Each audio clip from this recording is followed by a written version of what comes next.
माझे सासरे रोज रात्री भाड्याने फिल्म आणायचे आणि रूममध्ये जाऊन आतून कडी लावून घ्यायचे. माझी गरीब सासू दारातच बसून त्यांची वाट बघायची. पण सासरे रोज फिल्म बघण्याचा वेळ वाढवतच चालले होते. आश्चर्याची गोष्ट म्हणजे आतून काहीच आवाज देखील येत नसायचा. यामागचं रहस्य जाणून घेण्यासाठी एक दिवस माझ्या सासूने मला बेडखाली लपवलं. जेव्हा सासऱ्यांनी फिल्म बघायला सुरुवात केली तेव्हा तर माझ्या पायाखालची जमीनच सरकली. कारण त्यात तर माझ्याच तरुण. माझं नाव नीलम आहे. माझं वय 18 वर्ष होतं जेव्हा माझ्या लग्नासाठी एक स्थळ आलं. परंतु नवरदेवाला बघून माझ्या आईवडिलांचा गैरसमज झाला. कारण ज्याला ते नवरदेव मुलगा समजत होते ते तर माझे सासरे होते. माझ्या घरच्या लोकांना सुरुवातीला तर आश्चर्य वाटलं, पण नंतर ते म्हणाले की तुम्ही तर स्वतःला खूप तंदुरुस्त ठेवलं आहे. तुम्हाला एक तरुण मुलगा आहे तरी देखील तुम्ही स्वतःच तरुण वाटता.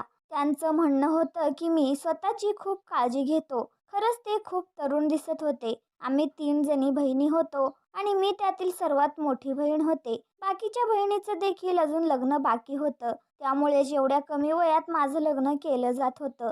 माझा नवरा दिसायला अजिबात चांगला नव्हता. पण माझ्या सासऱ्यांना बघून कोणतीही मुलगी लगेच त्यांच्या प्रेमात पडली असती. माझी सासू दिसायला अगदी सामान्य होती आणि त्यांचा रंग देखील खूप काळा होता.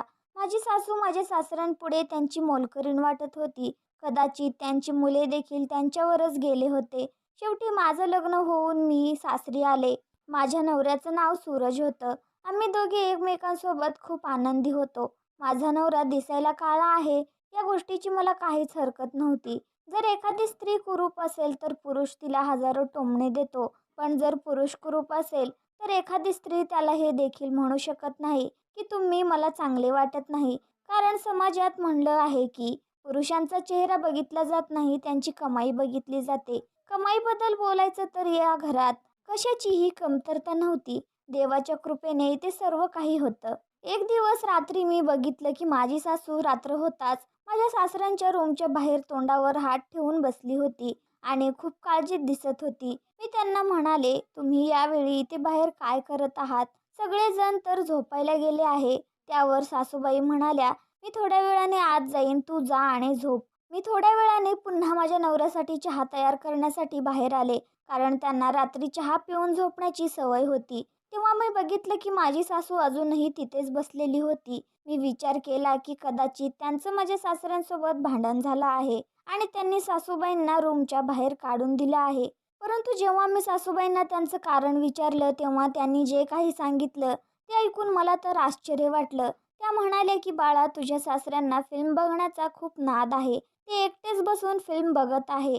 मी म्हणाले, काय तुम्हाला फिल्म बघण्याची आवड नाही का? त्यावर त्या म्हणाल्या, हो, मला देखील फिल्म बघायला खूप आवडतं. पण ते म्हणतात की जर माझ्यासोबत कोणी बसून फिल्म बघितली तर मला मज्जा येत नाही. म्हणूनच ते एकटेच बघत आहे. त्यांनी मला सांगितलं आहे की थोडा वेळ बाहेर बस. फिल्म संपल्यानंतर मी तुला आत बोलावतो. झोपायचं तर मला तिथेच आहे ना? माझ्या सासूने शरमेने आपली मान खाली घातली होती. त्यांना बघून असं वाटत होतं की आयुष्यभर त्यांचं त्यांच्या नवऱ्यापुढे काही चाललं नाही. मी या बाबतीत जास्त काही बोलू शकत नव्हते. मी त्यांना म्हणाले, जोपर्यंत फिल्म संपत नाही तोपर्यंत मी तुमच्यापाशी बसून गप्पा मारते. तर माझी सासू म्हणाली, नाही बाळा, तुझं आत्ताच लग्न झालं आहे आणि तुझा नवरा काय विचार करेल की ही कुठे जाऊन बसली आहे, रूममध्ये का आली नाही? तुला तर माहीत आहे ना, लग्नाचे हे दिवस खूप खास असतात. तू तुझ्या रूममध्ये जा. 2 तासाची फिल्म असते. आता 15-20 मिनिटच राहिले असतील. मी आरामशीर जाऊन झोपेल. तू पण जाऊन झोप. त्यांनी मला समजावून सांगून पाठवून दिलं. परंतु मला ही गोष्ट खूप विचित्र वाटली होती. कोणता नवरा आपल्या बायकोला रूमच्या बाहेर बसून फिल्म बघतो? मला तर वाटलं होतं की फक्त एकाच दिवसाची गोष्ट आहे. पण असं रोजच घडू लागलं होतं. माझे सासरे काहीच काम करत नव्हते. त्यांना 2 मुलं होते आणि ते दोघे सर्व घर खर्च चालवत होते. माझे सासरे त्यांची हौस पूर्ण करण्यासाठी मुलांकडून पैसे घेत होते. ते प्रत्येक महिन्यात 2-4 सूट विकत आणायचे, आपले केस काळे करायचे, स्वतःसाठी वेगवेगळ्या प्रकारचे फळं घेऊन यायचे, जे खाल्ल्यावर त्यांची तब्येत चांगली राहत होती. ते सकाळ संध्याकाळ फिरायला देखील जात होते आणि रोज रात्री फिल्म बघत होते. याशिवाय माझ्या सासऱ्यांकडे खूप पैसे देखील होते. तरी देखील ते माझ्या नवऱ्याकडून आणि दिराकडून पैसे घेत होते. लग्नाच्या 2 आठवड्यानंतरच माझं माझ्या नवऱ्यासोबत भांडण झालं. मला वाटलं होतं मला आता त्याची बोलणी खावी लागेल, परंतु त्याने असं काहीही केलं नाही. यात माझी चूक होती, तरी तो असं काहीही बोलला नाही. उलट माझी समजूत काढून मला सॉरी म्हणाला. मला त्या गोष्टीचं फार आश्चर्य वाटलं. एक दिवस मी माझ्या सासूसोबत बसून गप्पा मारत होते, तेव्हा मुलाच्या संगोपनाविषयी आम्ही बोलू लागलो. मी त्यांना म्हणाले, तुम्ही मुलाचं संगोपन खूप छान प्रकारे केलं आहे आणि त्यांना हे देखील सांगितलं की माझ्या नवऱ्यासोबत भांडण झालं होतं. चूक माझी होती तरी देखील ते मला सॉरी म्हणाले. तेव्हा माझी सासू हसूनच म्हणाली, तू दिसायला सुंदर आहेस ना आणि तुझा नवरा कुरूप आहे. मला आश्चर्य वाटलं, त्या एक आई असूनही असं बोलत होत्या. खरं तर एका आईचं आपल्या मुलावर खूप प्रेम असतं, परंतु माझ्या सासूबाईंना वास्तव गोष्टी आवडत होत्या. त्यावर सासूबाई म्हणाल्या की तुझे सासरे दिसायला खूप सुंदर आहे. आता तर ते म्हातारे झाले आहेत, पण जेव्हा ते तरुण होते तेव्हा गल्लीतील सर्व मुली त्यांच्यावर मरत होत्या आणि लग्नाअगोदर तर माहीत नाही त्यांची किती मुलींसोबत प्रेम प्रकरण होतं. परंतु त्यांच्या आईला मी आवडले आणि त्यांनी आपल्या आईचं म्हणणं ऐकून माझ्यासोबत लग्न केलं. लग्न झाल्यापासून आजपर्यंत मी त्यांच्या मनात जागा निर्माण करू शकले नाही. आता मुलांचे लग्न देखील झाले आहेत आणि एका वर्षात आम्ही आजी आजोबा देखील बनू. माझ्या सासूबाईंचं असं बोलणं ऐकून मला फार वाईट वाटलं. जवळजवळ रोजच रात्री माझी सासू रूमच्या बाहेर बसलेली असायची आणि माझे सासरे रूममध्ये फिल्म बघत असायचे. खरं तर रूममध्ये एकदम शांतता असायची. मी जेव्हा ही गोष्ट माझ्या नवऱ्याला म्हणाले तेव्हा ते म्हणाले की बाबांचं हे खूप जुने रुटीन आहे. सुरुवातीला तर आम्हाला देखील खूप वाईट वाटायचं. मी याबाबत एकदा बाबांशी बोललो तेव्हा आई म्हणाली की बाबांशी बोलायची गरज नाही, हा त्यांचा छंद आहे आणि तो त्यांना पूर्ण करू द्या. आणि मग आम्ही पण या विषयावर बोलणं बंद केले. तू आत्ताच नवीन आलेली आहेस, त्यामुळे तुला या सर्व गोष्टी विचित्र वाटतात. या घरात हे असंच होतं. काही दिवस तुला जरा विचित्र वाटेल, त्यानंतर तुला देखील या सर्व गोष्टींची सवय होईल. माझ्या नवऱ्याचं ते बोलणं ऐकून मला जरा मन शांती मिळाली आणि मी झोपी गेले. दुसऱ्या दिवशी मी माझ्या माहेरी गेले तेव्हा आई माझी छोटी बहीण सौम्याबद्दल विचित्र गोष्टी सांगू लागली. आई म्हणाली की आजकाल तुझी छोटी बहीण सौम्या खूपच उद्धट झाली आहे. नेहमीच कुणासोबत तरी फोनवर बोलत असते. लग्नात तुझ्या नवऱ्याचे बूट चोरल्यावर त्यांनी तिला पैसे दिले होते आणि त्यातूनच तिने फोन खरेदी केला. नाहीतर तिच्या हातात एवढ्या लवकर फोन मी अजिबात दिला नसता. सौम्या ही आमच्या दोघींपेक्षाही खूप हुशार होती. ती आता 10वीची परीक्षा पास होणार होती. सौम्या तिच्या बाबांना म्हणत होती की मला असाइनमेंट कंप्लीट करण्यासाठी मोबाईल हवा आहे. त्यामुळे तुझ्या नवऱ्याने दिलेल्या पैशातून तिने लगेच मोबाईल घेतला आणि बाबांनीही या गोष्टीसाठी नकार दिला नाही. स्कूलमधून घरी आल्यानंतर लगेचच स्वतःला रूममध्ये बंद करून घेते. त्यावर मी आईला म्हणाले 3-4 आठवड्यानंतर नवीन मोबाईलचं भूत तिच्या डोक्यावरून उतरेल. तसंही आजकालच्या मुलांच्या हातात लवकरच तो मोबाईल येतो. तू टेन्शन घेऊ नकोस. त्यानंतर मी माझ्या आईला माझ्या सासू सासऱ्यांची गोष्ट सांगितली. माझं बोलणं ऐकून आईला देखील आश्चर्य वाटलं. ती म्हणाली की तुझा सासरा अशी कोणती फिल्म बघतो की आपल्या स्वतःच्याच बायकोला रूमच्या बाहेर बसवून ठेवतो? नाहीतर तुझ्या सासऱ्याला म्हातारपणात तरुणपणाचे चाळे लागले आहेत. माझ्या आईचं ते बोलणं ऐकून मला काही जरा राग आला होता, परंतु मी गप्प बसले.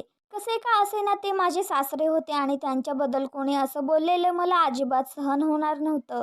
मी 3-4 दिवस माहेरीच होते. एक दिवस मी माझ्या बहिणीच्या रूमची साफसफाई करत होते, तर तिच्या रूममध्ये मला एक विचित्र ड्रेस सापडला. आम्ही तिघीही बहिणी असे कपडे घालत नव्हतो. हे कपडे तर फार विचित्र होते. त्यावर एकही बाई नव्हती. गळ्यात नावालाच 2 छोट्या पट्ट्या होत्या. खालून तर तो एवढा छोटा होता की पार गुडघ्याच्या वरपर्यंत येत होता. असली ब्रँडेड कपडे खूपच महाग असतात आणि त्यावर 4,000 रुपयांचा टॅग देखील लावलेला होता. मी माझ्या बहिणीला ड्रेसबद्दल विचारलं तर ती घाबरतच म्हणाली, हा माझ्या मैत्रिणीचा ड्रेस आहे. मी फक्त हा ड्रेस घालून बघण्यासाठी आणला होता. मी तिला रागातच म्हणाले, आपल्या घरात असे कपडे कोण घालतं आणि छोटे कपडे घालून बघण्याचा तुला हा काय नाद लागला आहे? तू हे कपडे बाहेर अजिबात घालून जाऊ नकोस. आपल्या आईवडिलांची थोडी तरी लाज बाळग. मी माझ्या 3ही बहिणींमध्ये मोठी होते आणि त्यांना एखाद्या आईप्रमाणे मी सांभाळले होते. मी सौम्याला म्हणाले, तू आत्ताच्या आत्ता हा ड्रेस तुझ्या मैत्रिणीला परत देऊन ये,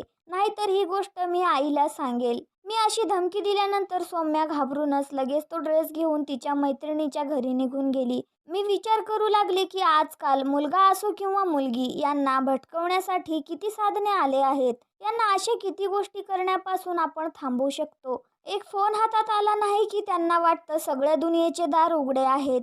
तुम्हाला हवे ते पहा, हवे ते शोधा आणि आई वडिलांना काही माहीत होण्याच्या अगोदर डिलीट करा.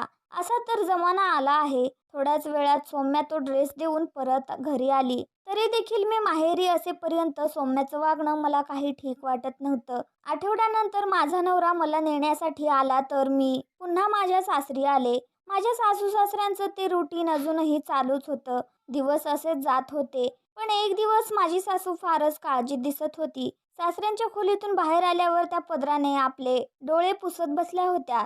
जसं काय काहीतरी खूप मोठी गोष्ट घडली आहे. मी त्यांना विचारलं, काय झालं आहे आई? तुम्ही फारच काळजीत दिसत आहात. त्यावर त्या मला म्हणाल्या, मला तुला काहीतरी सांगायचं आहे. मी म्हणाले, सांगा ना. सुरुवातीला तर त्या थोड्याशा चाचपल्या आणि विषयांतर करत त्यांनी माझी घरच्यांची विचारपूस करायला सुरुवात केली. त्यांनी माझ्या घरच्यांचा उल्लेख अचानकच केला होता. मी त्यांना म्हणाले, घरचे तर सर्व ठीक आहे. मग त्या म्हणाल्या की ती तुझी बहीण सौम्या आजकाल काय करते? खूप गोड मुलगी आहे. मी म्हणाले, तिचं शिक्षण चालू आहे आणि सध्या तिचे पेपर चालू असल्यामुळे ती अभ्यासात खूप व्यस्त असते. अभ्यासाच्या टेन्शनमुळे बेचारी खूप थकून जाते. माझी सासू कुठल्या तरी विचारात गढून गेली होती. देवा तिला आनंदी ठेव, तिचं रक्षण कर, खूप गोंडस मुलगी आहे. असं पुटपुट करत माझ्या सासूबाई आपल्या रूममध्ये निघून गेल्या. मला त्यांचं हे वागणं फार विचित्र वाटलं होतं. त्यानंतर आठवड्यातच मला माझ्या माहेरून अशी बातमी कळाली की ते ऐकून माझ्या पायाखालची जमीनच सरकली. त्या रात्री माझ्या आईचा अचानक रात्री मला फोन आला आणि ती रडतच म्हणू लागली की तुझी बहीण सौम्या पार्लरला जाते म्हणून संध्याकाळी घराच्या बाहेर पडली होती. आता रात्र झाली तरी ती घरी आलीच नाही. मी तुझ्या वडिलांना ती रूममध्ये जेवण करून झोपली आहे असं सांगितलं आहे. आता तूच सांग मी काय करू? त्यावर मी आईला म्हणाले, रात्रीची वेळ आहे त्यामुळे मी देखील काहीच करू शकत नाही. तू असं कर, शेजारच्या एखाद्या मुलाला तिला शोधण्यासाठी पाठव आणि ती मिळाल्यानंतर मला कॉल करून सांग. मला सौम्याची खूपच काळजी वाटत होती. ती कोणासोबत पळून तर गेली नव्हती ना? याच विचारात मी रात्रभर जागी होते. पहाट होताच मला माझ्या आईचा फोन आला आणि तिने सांगितलं की शेजारच्या मुलाला सौम्या रस्त्यात बेशुद्ध अवस्थेत सापडली होती. ते सर्व ऐकून तर मला फार मोठा धक्का बसला होता.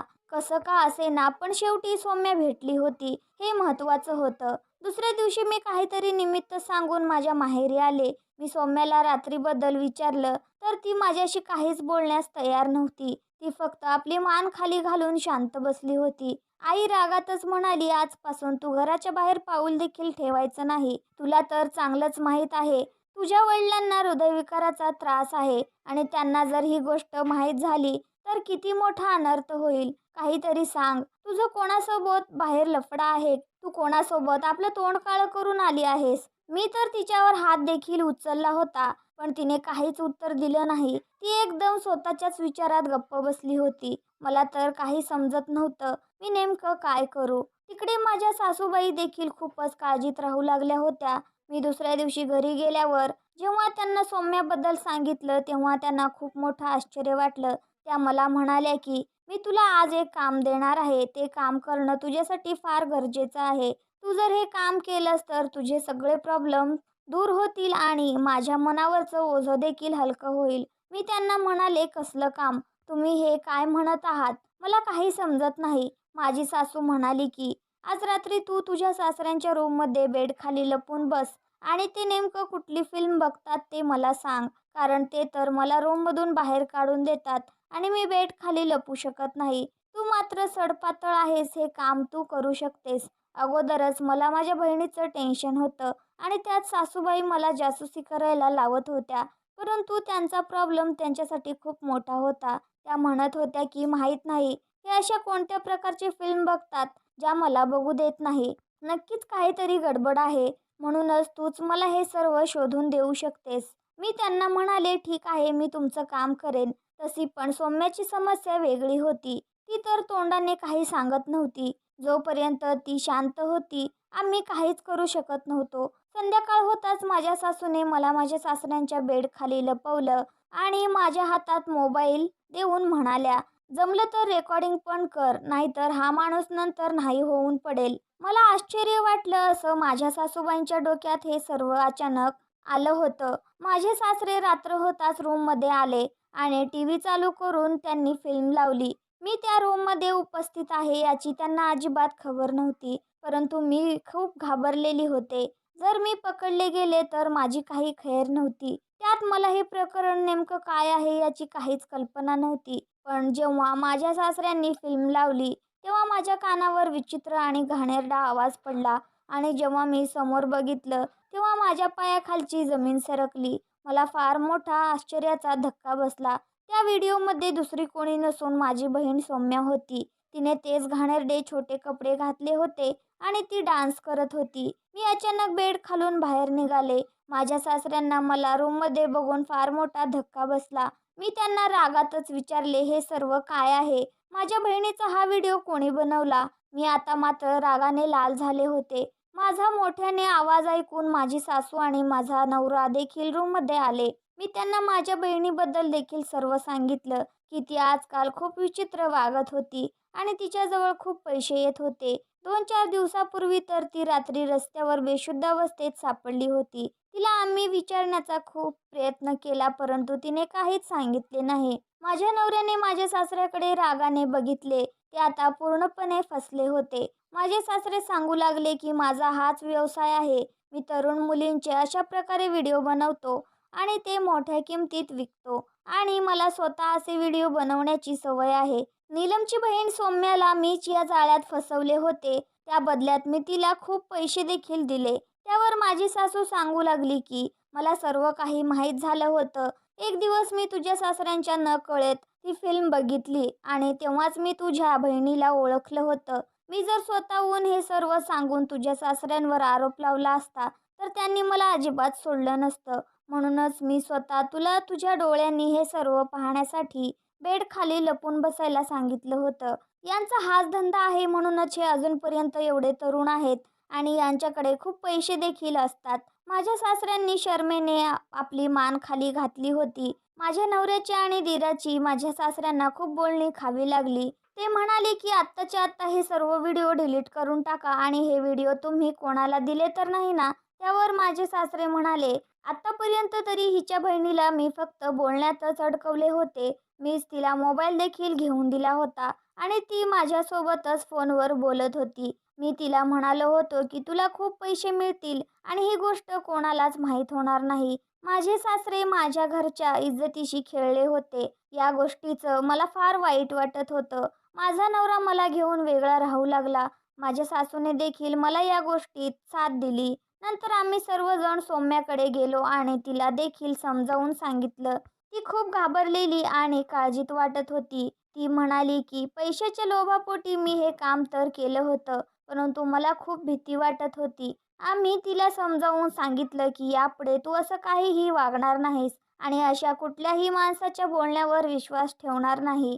जे काही झालं होतं ते फार वाईट झालं होतं, पण यापेक्षा वाईट होण्यापासून वाचलो होतो. कारण तो व्हिडिओ अजून बाहेर दिला गेला नव्हता. तो व्हिडिओ डिलीट करण्यात आला. माझा नवरा आपल्या वडिलांवर केस तर करू शकत नव्हता, परंतु त्यांच्यासोबतचे सर्व संबंध माझ्या नवऱ्याने तोडले होते. माझी सासू कधी कधी आम्हाला भेटायला येत होती. मी प्रेग्नेंट असल्यामुळे त्या माझी फारच काळजी घेत होत्या. माझ्या बहिणीचं लग्न लावून देण्यात आलं. ती आपल्या सासरी आनंदी आणि सुखी आहे. शेवटी मला एवढंच सांगायचं आहे की आपल्या मुलांकडे लक्ष असू द्या. ते नेमकं मोबाईलमध्ये काय करतात या गोष्टीकडे बारकाईने बघा. मोबाईल हा काळाची गरज आहे हे मान्य आहे, परंतु आपल्या मुलांना त्यांच्या आहारी जाऊ देऊ नका. देव सर्व माता बहिणी आणि मुलींचे रक्षण करो. तर मित्रांनो, आजची कथा तुम्हाला कशी वाटली हे कमेंटमध्ये नक्की कळवा. तुम्हाला ही कथा आवडली असेल तर व्हिडिओला लाईक करा आणि अशा छान छान कथा ऐकण्यासाठी चॅनलला सबस्क्राईब करून बेल आयकॉनवर प्रेस करा व ऑलवर सेट करा, म्हणजे पुढचा व्हिडिओ तुम्हाला लगेच मिळेल.